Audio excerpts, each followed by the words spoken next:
nous sommes en direct pour l'émission du 4 mai 2025 de One Hour Supramental. Et le sujet du jour, c'est ne rien croire. Voilà. Et on a Christian avec nous. Bonjour Christian. Bonjour Jean-Claude. Voilà. Et bonjour à tout le monde, tous les spectateurs en direct et ceux qui viendront le regarder en replay. Alors, un petit rappel, donc dans la description du live, eh bien, il y a le lien pour venir nous rejoindre. Et donc, à tout moment dans l'heure qui va venir, eh ben, tout le monde peut cliquer sur le lien et venir nous rejoindre. Voilà. Alors, le sujet d'aujourd'hui, donc, c'est ne rien croire. Et comme à mon habitude, je vais diffuser un petit extrait, voilà, ça arrive, un petit extrait de film que je trouve en rapport avec la croyance, avec le fait de croire quelqu'un. Seul un esprit discipliné peut voir la réalité, Winston. Cela exige un acte d'autodestruction, un effort de la volonté. Vous rappelez-vous avoir noté dans votre journal « La liberté, c'est la liberté de dire que 2 et 2 font 4 ». Oui. Combien de doigts je vous montre là, Winston? 4. Et si le parti dit que ce n'est pas 4, mais 5 doigts?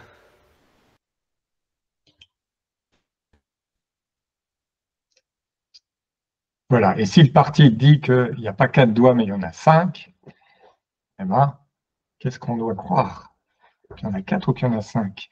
Et donc, justement, ça montre, enfin pour moi, c'est un exemple qui illustre bien la différence entre la croyance, ok, c'est une autorité nous dit de croire que 2 et 2 font 5, et le savoir, c'est, eh bien, je sens moi-même que, que 2 et 2 font 4, je le sais, et je ne peux pas forcément le démontrer aux autres, mais je le sais intérieurement, et donc c'est un exemple de la différence entre la croyance, donc c'est le sujet du jour, parce qu'on dit ne pas croire, et le savoir. Alors, bon, quelques petits exemples de croyances qu'on nous a inculquées et leur évolution à travers l'histoire. Par exemple, sur la cosmologie, c'est-à-dire qu'il y a bien longtemps, eh bien, voilà, on nous demandait de croire que la Terre était plate et que le ciel étoilé, c'était des trous dans une toile qui était au-dessus de nous. Ensuite, c'est passé à la Terre plate, mais on a toutes les planètes, le Soleil et les planètes qui nous tournent autour. Et puis ensuite, ben, la Terre est ronde, mais on a toujours toutes les planètes qui nous tournent autour, jusqu'à Copernic qui nous dit, ben non, voilà, c'est la planète, la Terre est une planète, elle est ronde, et puis comme les autres planètes, elle tourne autour du Soleil, et ensuite, et ainsi de suite, le Soleil est une étoile de la galaxie, etc., etc., etc. Donc, en fait, c'est que ben, la croyance, on voit que la croyance diminue quand la science augmente. C'est-à-dire que là, c'est des travaux scientifiques qui ont fait que... attendez, ouais. Oui, c'est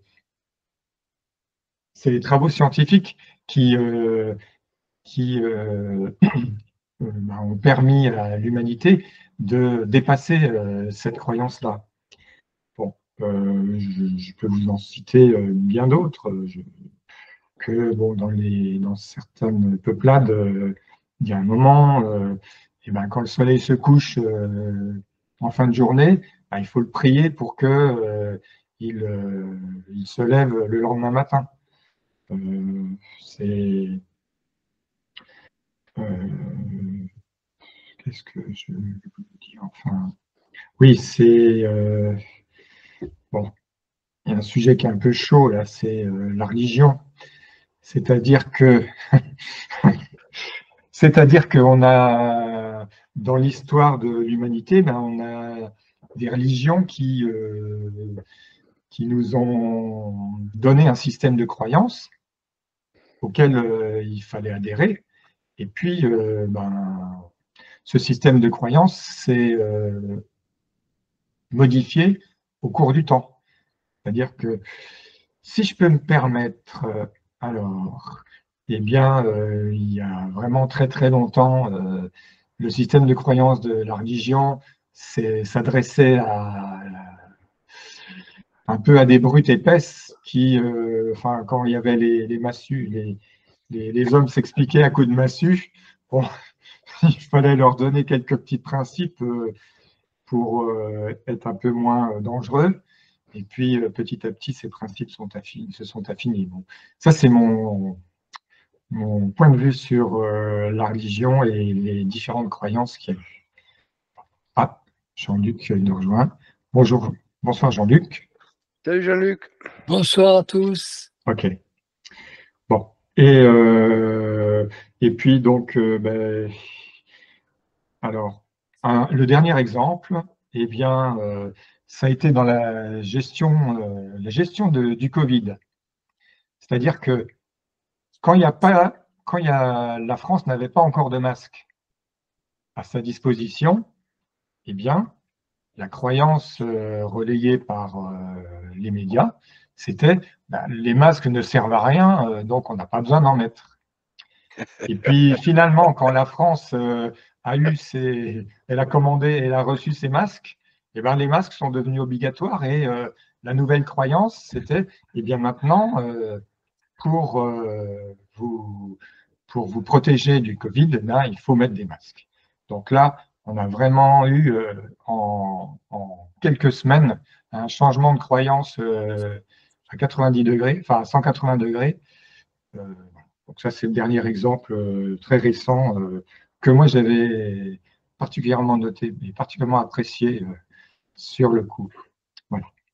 Bon, donc entre vous deux, Christian et Jean-Luc, ben, est-ce que vous voulez intervenir d'une façon ou d'une autre sur, voilà, la croyance Donc Jean-Luc, je ne sais pas si tu as entendu que, en fait, mon petit exemple au tout début, c'est que j'ai opposé la croyance et le savoir, hein, en disant, parce que comme j'ai passé un extrait du film 1984, où il y a le héros Winston qui se fait torturer par un représentant de l'autorité, et le représentant de l'autorité lui dit, bah, ok, donc il lui montre 4 doigts et il lui dit, bah, si le parti vous dit qu'il y en a 5, qu'est-ce que vous me répondez? Donc là, c'était la différence entre ben, la croyance, c'est-à-dire que vraiment, il faut croire que le nombre de doigts qui est présenté, il y en a 5, alors que on sait intérieurement qu'il y en a 4. Donc, est-ce que l'un de vous deux peut prendre la parole? Je vais commencer. Merci, Christian. Donc, si j'ai bien compris, tu opposerais la croyance au savoir. Ouais. Moi, le savoir, je le mettrais plus en relation, enfin en opposition, même si le mot opposition n'est pas bien choisi au phénomène de la connaissance. Pour moi, la croyance, je l'opposerais plutôt au fait de ne pas croire. Parce que derrière la croyance, qu'est-ce qui se passe? Moi, il y a un truc. Alors, tu as énuméré plein d'exemples ouais, bon, qui sont tous valides pour justifier ce phénomène de la croyance. Moi, au départ, de façon abrupte, derrière le mot croyance, il y a une chose, c'est d'abord la croyance religieuse, quelle qu'elle soit. Je ne vais pas énumérer toutes les religions, mais pour moi, la croyance, ça se limitait un peu à ça. Et au fur et à mesure du temps, enfin surtout du temps récent des dernières années où j'ai découvert toutes ces notions supramentales, je me suis aperçu que la croyance, c'était beaucoup plus vaste que le phénomène de croire en Dieu. Et d'ailleurs, dans bien des cas, croire croire en Dieu, ça me semble toujours une soumission, mais comme toutes les croyances, comme quand on dit je crois que je suis capable de faire ça, ou je crois pas que je suis capable de faire, ou je crois que je suis laid, je crois que je suis beau. En fait, tout ça, c'est dès qu'on s'exprime et qu'on dit je crois que, eh ben, ou je crois pas, ben, on est dans le phénomène de la croyance, quel que soit le sujet abordé. Et dans tous les cas, il y a une question de soumission et une perte d'autorité pour nous, quoi, pour notre. Moi, ce que je recherche dans tout ce que je fais, aujourd'hui, c'est juste d'être bien. C'est le bien-être. Et je trouve que justement, la croyance, ça te fout en vrac, quoi. Tu t'en aperçois pas forcément, mais tu es automatiquement balancé dans des mécanismes qui au bout du compte, même si au début, bon, mais, ah, chouette, je suis trop beau, on a dit de moi que j'étais beau. Ouais, mais alors, si tu crois que tu es beau et que ça te rend content, le jour où on te dira que t'es laid, tu vas t'effondrer. Toutes ces choses-là, euh, il faut éloigner de nous, enfin, autant qu'on peut, tous ces mécanismes. En fait, c'est de la réflexion par rapport à quelque chose d'extérieur à nous, quoi. Et c'est ça qui me déplaît, c'est que c'est ça, cette histoire de soumission. On n'est pas nous, en fait. Voilà. Voilà pour l'instant ce qui me vient, Jean-Claude. Ok, je pourrais rebondir là-dessus, mais Jean-Luc, je crois que tu as activé ton micro. Je ne sais pas. Oui. Non? Tu Oui, voulais non. intervenir ou... J'ai pas activé le micro? Non, non, là, il est activé. Hein, mais Ah, d'accord. tu voulais intervenir? Vas-y. Ce que je voyais, moi, c'était plus que la croyance, c'est ce qui appartient au plan astral, c'est-à-dire dans le plan dans lequel nous vivons tous. Et, et le savoir, c'est ce qui est plus à l'extérieur, c'est-à-dire tout ce qui est sur un plan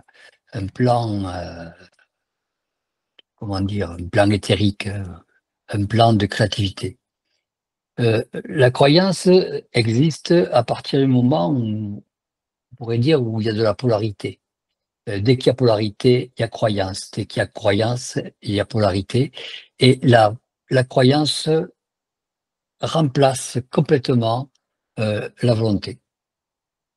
Dès que vous avez dès que vous allez dans un système de croyance, vous êtes dans un système où vous abandonnez votre volonté, un peu comme dans l'hypnose, où c'est plus du rêve, donc du plan astral, donc de la croyance. Vous abandonnez votre volonté, votre corps ne vous obéit plus, bien que dans la volonté, il vous oblige pas non plus, puisque c'est lui qui est chargé de vous faire marcher, de vous faire euh, digérer, et le seul moment où vous allez avoir la possibilité d'avoir de la volonté, c'est d'aller dans une action. Euh, voilà, c'est ce que je peux dire sur le phénomène de croyance.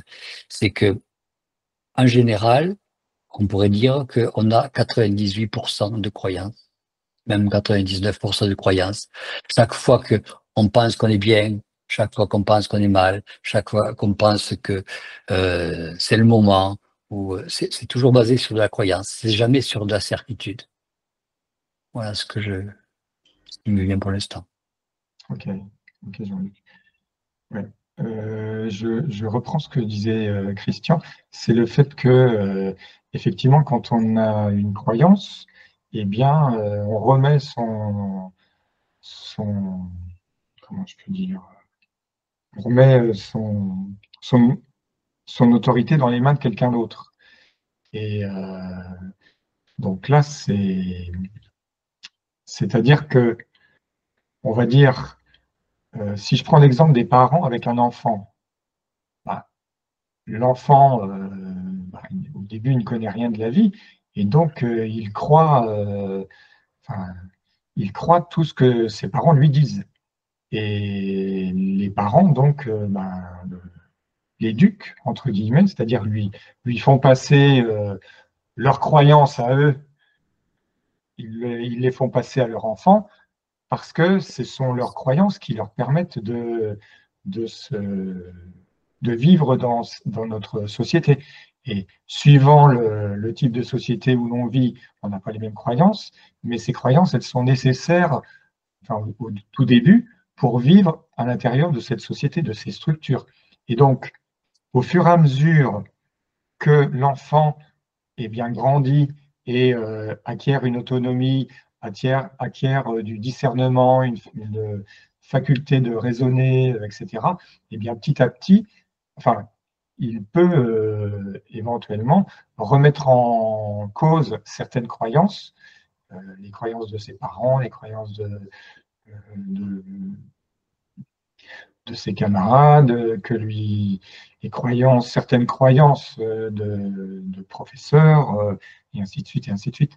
C'est-à-dire que pour moi, la croyance est nécessaire au tout début quand une personne n'est pas autonome ou n'a pas un certain niveau de conscience. Et donc, on voit ça dans mon exemple de l'enfant. Et ça accompagne un peu ce que j'ai dit précédemment sur la croyance qui diminue quand la science augmente, c'est-à-dire que bon, dans notre civilisation, bon,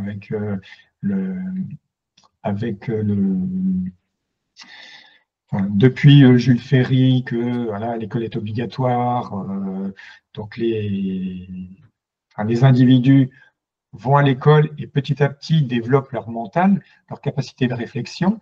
Et donc, ils ont été de moins en moins réceptifs aux croyances, enfin, de moins en moins. Disons, ils ont été moins réceptifs aux croyances.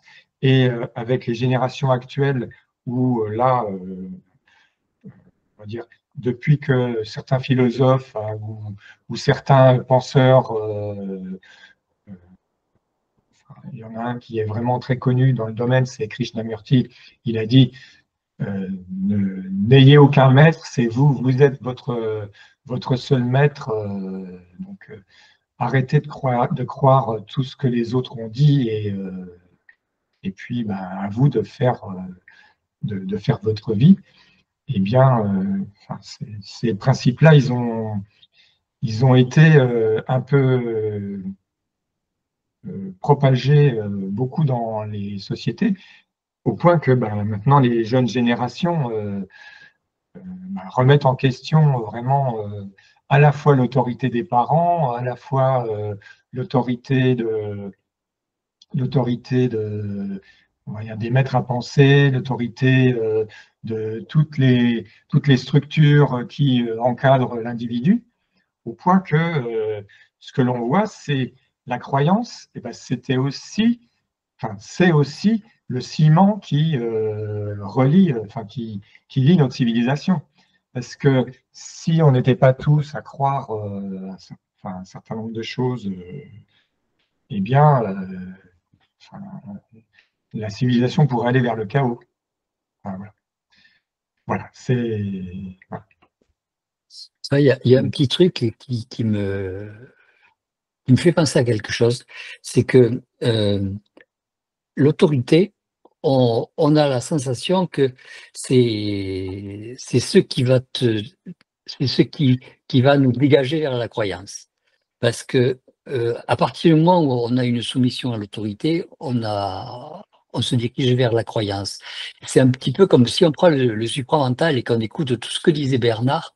Qu'est-ce que c'est qui fait que on n'est pas tombé dans une forme de croyance? C'est ça qui est important, c'est que se demander pourquoi, quand on écoute les cassettes, est-ce que c'est vrai? Est-ce qu'on n'est pas dans la croyance? Quelle est la différence qu'il y a entre croyance et certitude? Est-ce qu'on a déjà senti ce que c'était que l'incertitude? Est-ce qu'on est en permanence dans la croyance? Donc, qu'est-ce que c'est qui fait la différence entre les deux? La seule différence, à mon sens, c'est la perception de la vibration. Si on sent la vibration de quelqu'un qui dit quelque chose fondamentalement, On n'a pas besoin de croyance, on fait une écoute. On n'a pas besoin d'être soumis à une autorité, on fait une écoute. Et c'est éventuellement la vibration qui s'ajuste à la nôtre qui fait qu'on est dans la certitude. Je crois que c'est ça. Enfin, sans avoir besoin de le croire, je crois que c'est ce qui nous guide Oui, là-dedans. oui, ce que tu viens de dire, c'est la croyance face à ce que un autre individu nous dit. Hein. C'est-à-dire que Ouais, on le mais croit ou pas.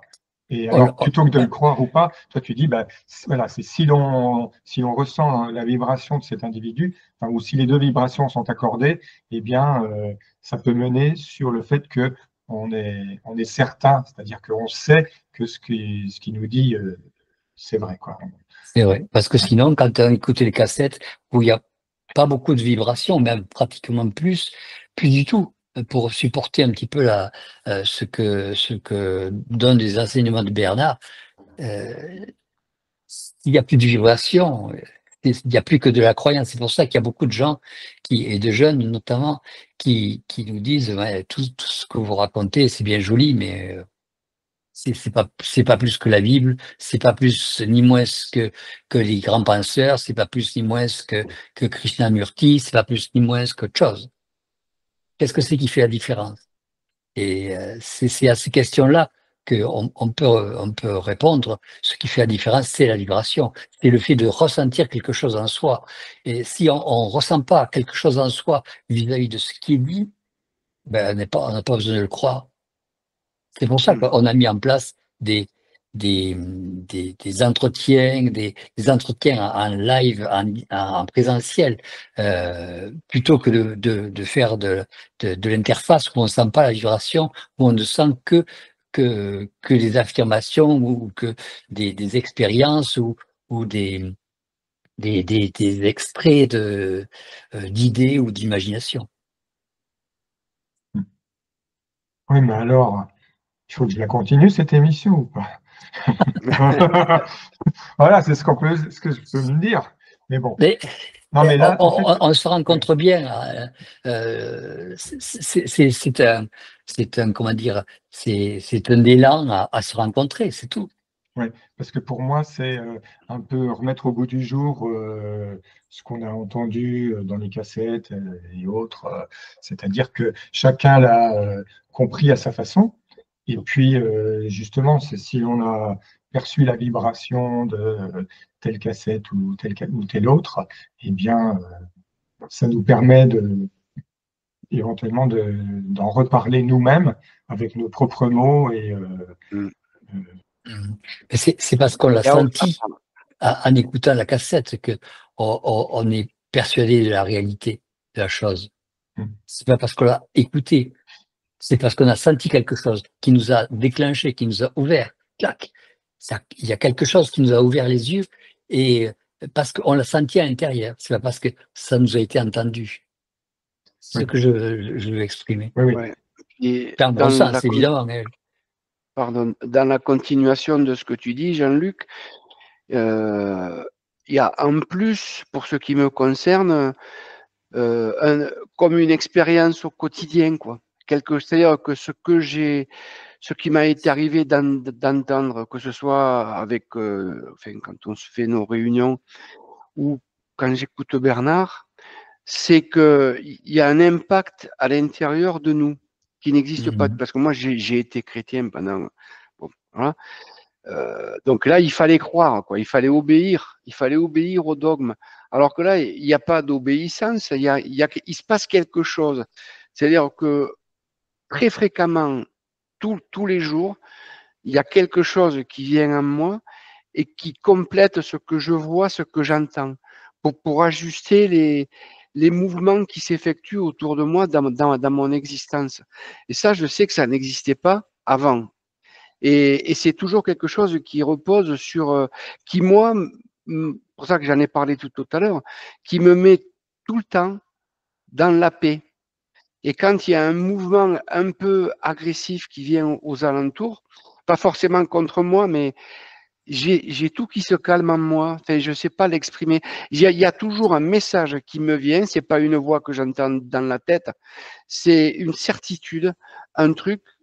J'ai pas d'exemple concret là, mais quelque chose qui me vient et qui m'apaise. Et ça, c'est très très difficile à expliquer tant qu'on le vit pas. En fait, enfin, moi, du moins, j'y arrive pas, quoi.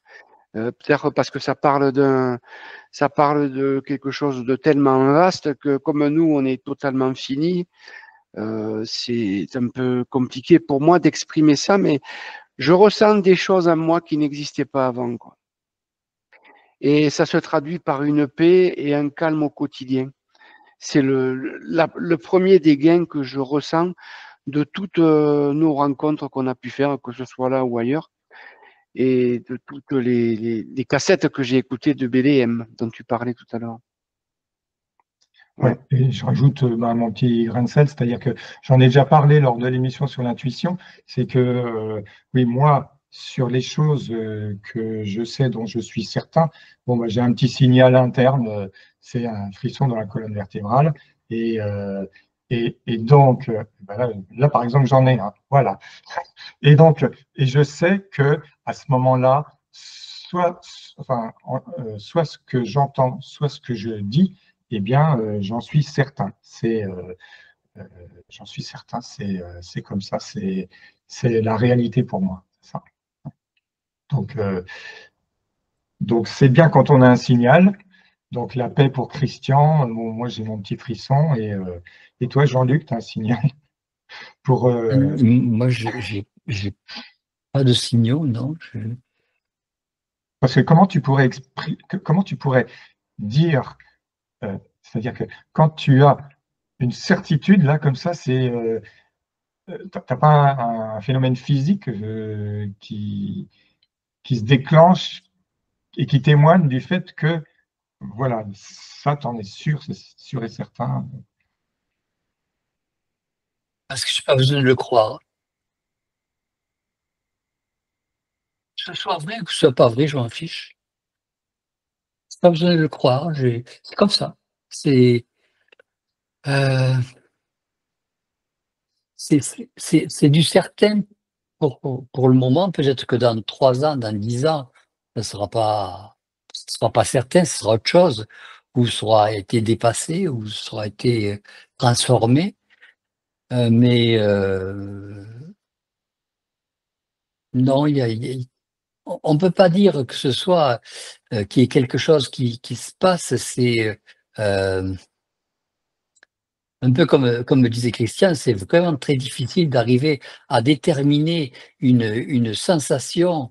C'est une sensation qui se passerait dans la tête, notamment au niveau du corps mental, comme quelque chose qui ça donne l'impression que c'est nouveau. Donc déjà pour décrire quelque chose de nouveau, c'est difficile parce que c'est nouveau puisque ça n'a jamais été euh, dit ou côtoyé ça ne ressemble pas à quoi que ce soit. Donc déjà quelque chose de nouveau, c'est difficile. Et après, pour amener une certitude qui pourrait être quelque chose de nouveau, mais c'est c'est pratiquement impossible à déterminer, quoi. On sait que c'est ça, c'est tout. Ok, d'accord. Bon, là, il y a un point que je voulais aborder, c'est le fait que c'est c'est un peu un prolongement de l'émission sur l'intuition, c'est que en fait, la façon pour l'individu qui suit les enseignements du supramental, enfin, ou plutôt qui va vers la voie du supramental, eh bien, cet individu, euh, on va dire, le conseil, enfin, oui, le conseil, c'est d'avoir une communication de plus en plus grande avec son contact. Et ce sont les informations du contact qui vont nous parvenir. Et c'est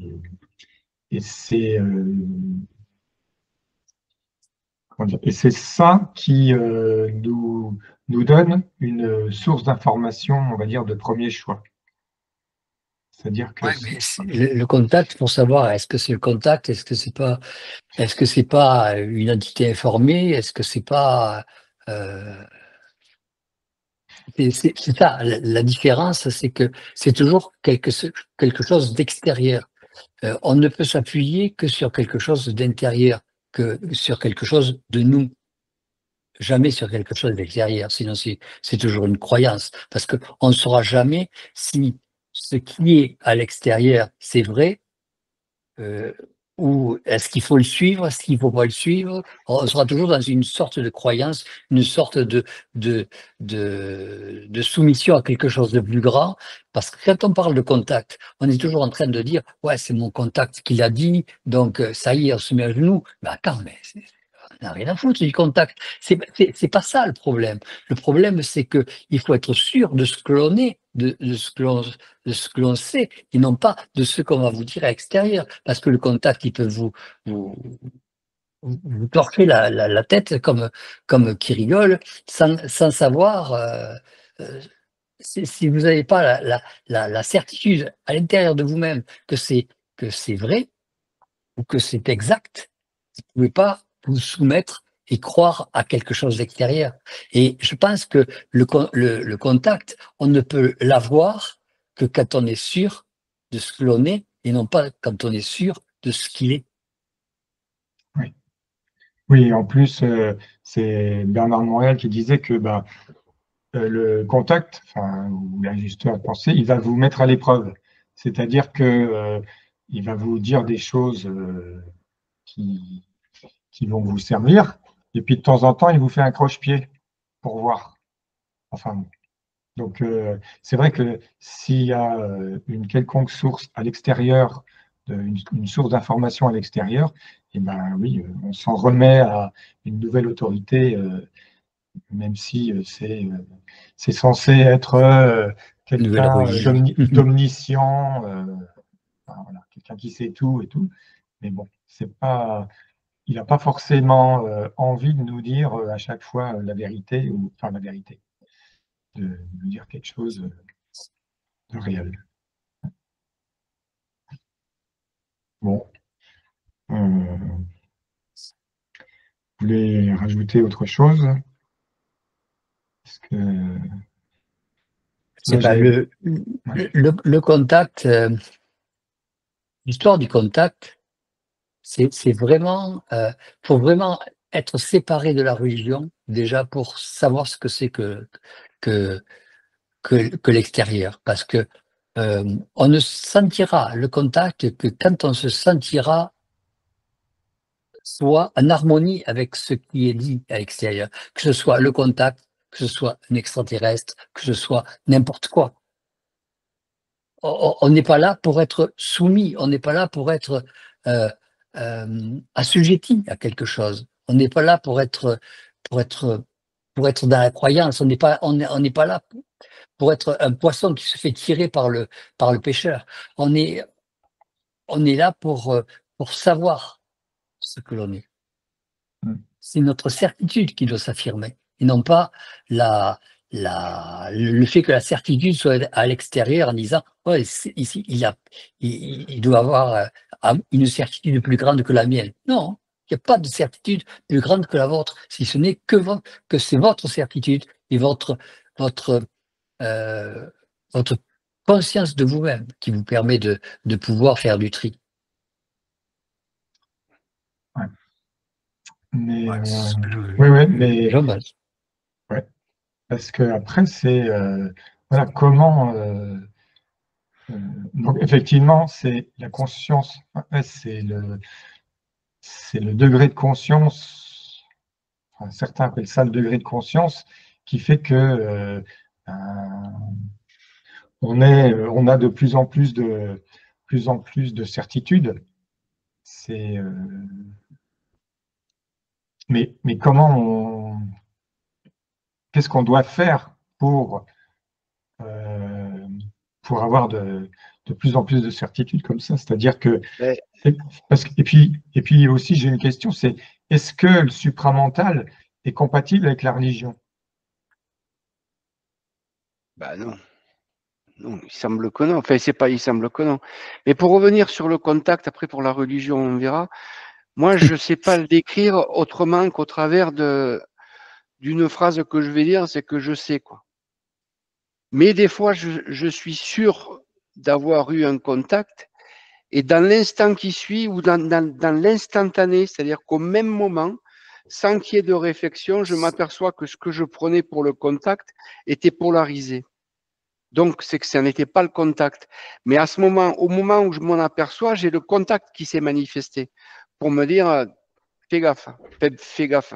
Je m'exprime avec mes mots, mais il se passe ce phénomène, il se passe ce phénomène, c'est qu'on sait, quoi. Et quand on se trompe, eh bien, on le sait.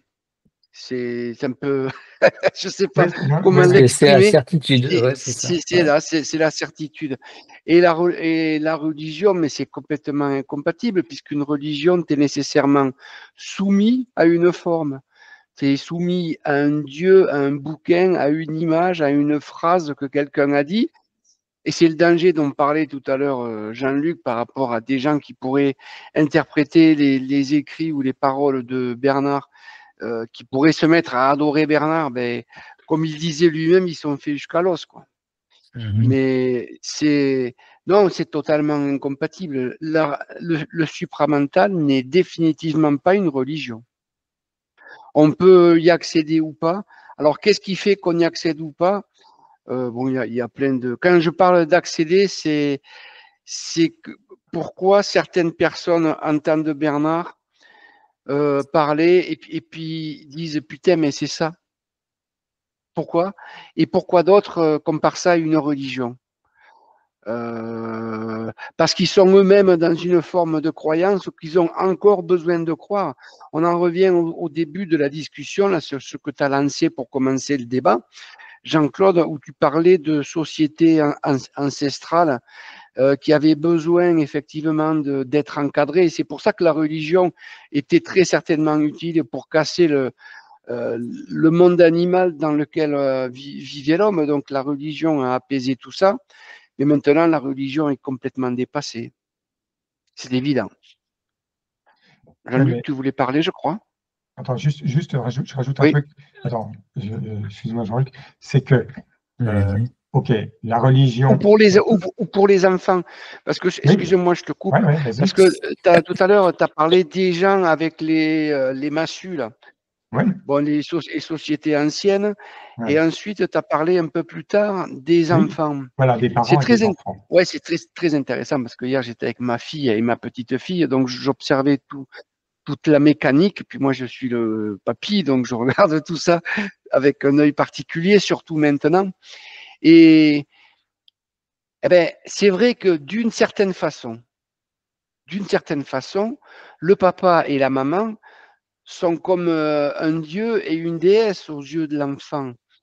Et c'est pour ça que plus les parents sont, ouais, je vais lâcher le mot, je veux dire, ils vont être conscients, mieux ce sera pour l'enfant. Moins les croyances que l'enfant va recevoir seront toxiques pour lui plus tard. Et plus facile ce sera pour eux de s'en débarrasser. Quoique là-haut, si l'ajusteur décide de te créer des chocs, quelle que soit la vie que tu as menée gamin ou ado, les chocs, tu les prendras par la gueule, si c'est ton temps. Alors, qu'est-ce qui définit le temps aussi, où ça se passe? C'est passionnant. Je n'ai pas forcément de réponse là, évidemment, mais cette discussion est passionnante, quoi. Quand bon, je ne vais pas comparer avec d'autres trucs. Comparaison, c'est nul. Je vous laisse continuer. Oui, juste ce que je voulais dire, c'est que justement la religion, en fait, la religion ou les croyances de la société, eh bien, je redis ce que j'ai dit un peu au début, c'est qu'au début, elles sont nécessaires pour, on va dire, te donner des guides de conduite, parce que si on ne parle pas de religion, c'est pourquoi est-ce que tu ne ferais pas de mauvaises actions? Pourquoi est-ce que Pourquoi est-ce que tu vas pas voler la petite vieille qui sort des billets du distributeur? Pourquoi est-ce que tu vas pas franchir la ligne blanche sur la voiture, enfin avec ta voiture, etc., etc. Donc au début, eh bien, euh,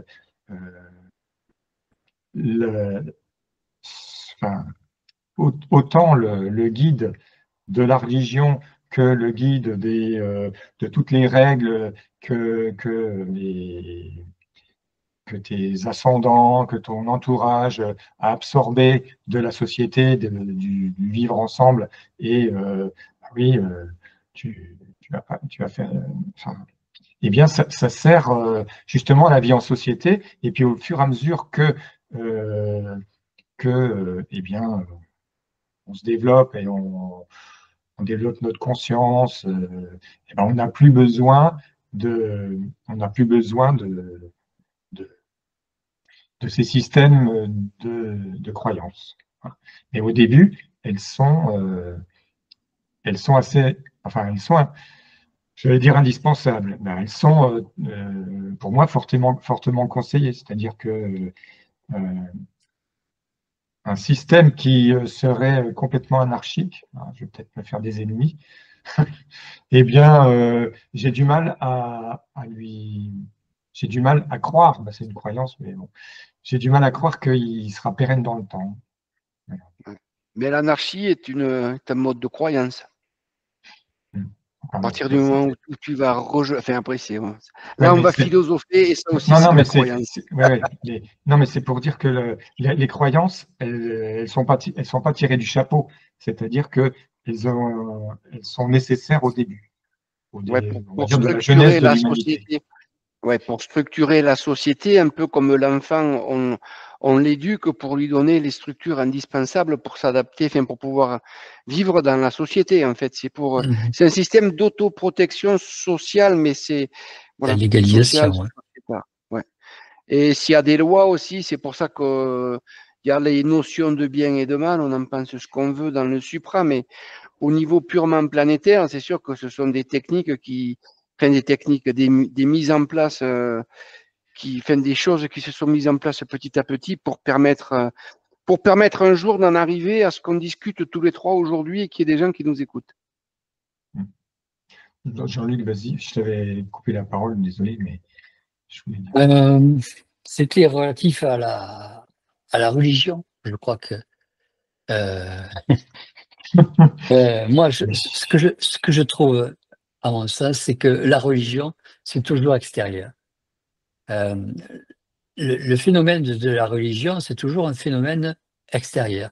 Et tant que ça rentre pas à l'intérieur de nous, c'est que c'est un phénomène religieux, un phénomène de croyance. Euh, la certitude, c'est toujours à l'intérieur de nous, c'est jamais à l'extérieur. Et si on regarde bien, une croyance, c'est toujours une volonté négative, c'est-à-dire on veut toujours qu'il y ait quelque chose qui vienne vers nous, et tandis qu'une certitude, c'est toujours aller à l'avant, aller de l'avant, aller vers l'extérieur. Euh, c'est jamais attendre quelque chose. Voilà, c'est ce que je voyais là-dessus. Ouais, effectivement, la certitude, quand je t'entendais parler de la certitude, là, et avec le mouvement que tu as fait, j'ai perçu comme un déploiement, en fait, un déploiement de soi euh, vers quelque chose de nouveau, parce que la vie, c'est quelque chose, enfin, l'existence, c'est quelque chose qui est toujours en mouvement. Et la croyance, c'est quelque chose qui fixe, qui fige, qui nous empêche, en fait, d'exister, alors que quand tu te ressens, toi, à l'intérieur, enfin, quand tu es en relation avec ton mouvement interne, enfin, après le mouvement interne, c'est le mot qui me vient là, mais c'est quelque chose qui se déploie et qui nous permet d'avancer, mais d'avancer vraiment. Pas d'avancer comme les gens, bon, je vais me faire des ennemis moi aussi, mais qui vont à l'église ou à la mosquée ou je sais pas où. Fait, j'ai rien contre tous ces gens-là, parce que surtout que ce qui me concerne, je l'ai été suffisamment longtemps, donc, mais voilà. Moi, il y a cette histoire de déploiement là, qui m'est venue au moment où tu parlais de ça. Je sais plus ce que tu as dit là, Jean-Luc.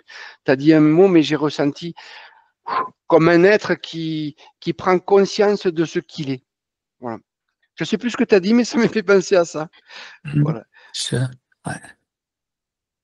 Oui, c'était un peu il y a un mot là qui me revient, c'est voilà, Bernard de Montréal. Lui, il parle de la centricité, c'est-à-dire que en fait, c'est une espèce d'autonomie de l'individu, c'est-à-dire qu'on devient de plus en plus autonome et c'est-à-dire qu'on se centre sur l'intérieur, ce qu'on ressent intérieurement, plutôt que sur tout ce qui se passe autour de nous. Et, et c'est pour ça que, et c'est pour ça que Christian, toi tu disais, ah ben tiens, voilà, après on a la paix, c'est-à-dire que quoi, enfin, à la limite, quoi qu'il se passe autour de moi, qui est la guerre en Ukraine, qui est ceci, qui est cela, qui est qui est plus d'essence à la pompe, qui est, enfin bon, bref, j'en passe et des meilleurs. Non, Eh mais bien, c'est je exactement suis ça. en paix.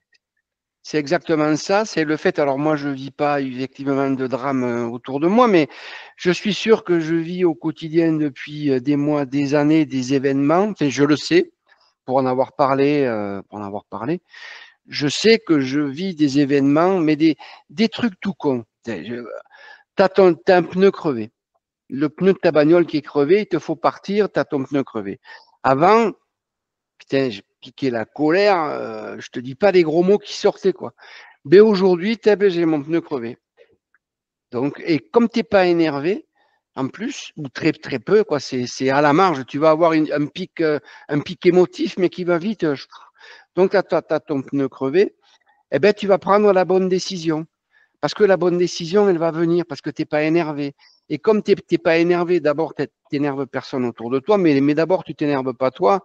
Et putain, le gain d'énergie, on ne se rend pas compte, quoi. C'est-à-dire qu'avant, une simple crevaison le matin foutait la journée en l'air, quoi. Mais il faut se rendre compte de ce que je suis en train de dire. Tu crèves un pneu le matin ou tu pètes ton rétroviseur, c'est un drame, c'est la fin de ta vie pour la journée. Eh bien ça n'existe plus. Voilà, et c'est de ça que je parle. C'est ça que je voulais dire tout à l'heure. En fait, tu as repris au bon ce que je parlais. Tu l'as associé à la centricité. Bon, moi, je ne sais pas si j'en suis là, mais moi, je vis le supramental au travers de cette espèce de paix, de calme, putain, que j'aurais aimé avoir depuis le début de ma vie. Sauf que si je ne l'ai pas eu, c'est parce qu'il y avait un temps aux choses et puis que ça se passe dans l'ordre, hein. Ça aussi, j'ai fini de me poser la question, putain, pourquoi j'ai pas découvert ça plus tôt? Ben non, la question n'existe pas en fait. Enfin, la question peut exister, mais elle n'a pas de sens. Alors, je reprends au vol cette histoire de pneus crevés parce que moi aussi, ça m'est arrivé. Et, et, bon, mais ça m'est arrivé après un peu de pratique du supramental. Donc, je ne me suis pas énervé. Donc, je pense que c'est un critère pour savoir si on est sur la bonne piste du supramental. C'est, Crever les pneus. on demande, Le on test demande à du pneu quelqu'un de nous crevé. crever les Le pneus. test des Et pneus on regarde crevés. comment on réagit. Ouais. Enfin, bon, voilà. Ouais. Tu vois, il y a un truc que je trouve bizarre, c'est que euh, comme tu disais tout à l'heure, avant il y avait la croyance et donc la religion pour donner une sorte de légalisation, une sorte de borne, de bornage pour les enfants, pour les adultes et pour les politiques. Et tu t'aperçois que plus la loi qui est censée remplacer la religion, plus la religion s'amenuise et plus la loi est piétinée et plus il y a de la révolution et plus il y a de l'anarchie, plus il y a du chaos et moins il y a de l'intelligence et plus c'est le bordel. Oui, c'est ça. Moins il y a de l'intelligence, c'est-à-dire que Il faudrait que l'individu soit intelligent et qu'il n'ait pas besoin de loi ou de religion. S'il a besoin d'une loi ou d'une religion, c'est qu'il n'est pas assez intelligent. il est obligé de croire soit un politicien, de croire un dieu, ou de croire une sorte de secte, ou de croire une sorte d'idéologie particulière pour pouvoir se guider et arrêter de faire des conneries. En gros, c'est comme ça. Sinon, on va laisser aller ses pulsions, on va laisser aller son manque d'inhibition personnelle par respect de l'individu, et on va aller faire n'importe quoi. On va en revenir à l'état de singe où c'est le plus fort qui gagne. Ouais, c'est un peu ce que, enfin, moi je trouve que c'est un peu ce qu'on voit dans l'évolution de nos sociétés. Ah ben, C'est que, voilà. Ouais. C'est Mad Max. Hein. Ouais. Il faut les remettre à la religion. Eh ben, ouais, c'est ça le problème, c'est que la religion, enfin les croyances, il y en a de moins en moins, mais il y a pas de nouveau système qui le remplace. C'est-à-dire que on a dit précédemment dans l'émission que bah tiens, c'est le bon alors moi j'appelle ça le degré de conscience de l'individu. Le Jean-Luc il dit c'est l'intelligence de l'individu. Et ben c'est si on a euh, une grande partie de la population qui n'a plus de croyances, ou qui en a beaucoup moins, mais qui n'a pas encore développé ce qui doit le remplacer, et ben on se trouve dans une société de plus en plus chaotique. Ouais. C'est un peu ce qu'on Ouais, voit. regarde bien, les sociétés qui sont pas chaotiques, ce sont des sociétés où il y a une forme de politique soit de roi, soit de monarque, soit d'empereur, soit je sais plus, comme Xi Jinping, comme Poutine, des gens qui font régner la terreur, c'est-à-dire une nouvelle loi, la loi de la terreur. Et du moment qu'il y a une forme de religion ou de sectarisme ou de peur, qui est on pourrait dire une nouvelle religion, tous les gens rentrent dans une sorte de créneau, alors que il ne devrait pas y avoir. Ouais. L'homme devrait être libéré plutôt que d'être sans arrêt soumis à une forme d'esclavage. Ouais. Oui, il y a Churchill qui disait que la démocratie, c'est le moins mauvais, qu'est-ce qu'il dit? Le moins mauvais des systèmes politiques, enfin, un truc comme ça, quoi. Pour dire, bon, la démocratie, c'est pas terrible, mais c'est ce qu'il y a de moins pire. Bon. C'est peut-être ce qui est le moins pire, mais mon sens, la démocratie, c'est fait pour des gens intelligents, c'est pas fait pour des bœufs, quoi. Bon. Ok. C'est Bon, c'est un attention, peu- Jean-Luc, tu vas te faire des ennemis. Hein. Faudra que tu. J'ai tellement d'ennemis Non. que je ne compte plus. Mais tu couperas si tu veux pas avoir Non. des bombes dans Non, ta boîte. je le laisse. Ok. Bon, là, je pense qu'on a fait le tour un peu de voilà, la croyance. Donc, le titre, c'était Ne pas croire. Alors, ne pas croire, bon, quand on a autre chose de mieux, tant mieux. Mais quand on n'a rien d'autre, c'est un peu risqué. Ok. Vous voulez rajouter autre chose? Parce que sinon, on va arrêter là. Pour moi, c'est bon. Ouais. Pour moi, c'est bon parce que D'accord. on Oui, va mais faire la ne révolution. t'enfonce pas plus, Jean-Luc. C'est bon. Bon. Et alors, la prochaine émission, le prochain live, donc du dimanche prochain, hein, du dimanche le 4, c'était 4-11, du dimanche 11, eh bien, le sujet, ça va être comment faciliter le contact avec le double. Voilà. Oh. Okay. Très bien. Bon, eh bien, Ok. merci à vous deux Merci. d'avoir participé, et merci à tous ceux qui ont regardé. Et à bientôt. Ouais, à bientôt. Voilà. Au revoir. À la prochaine. Merci. Ouais, au Au revoir. revoir. Allez, ciao. Ciao.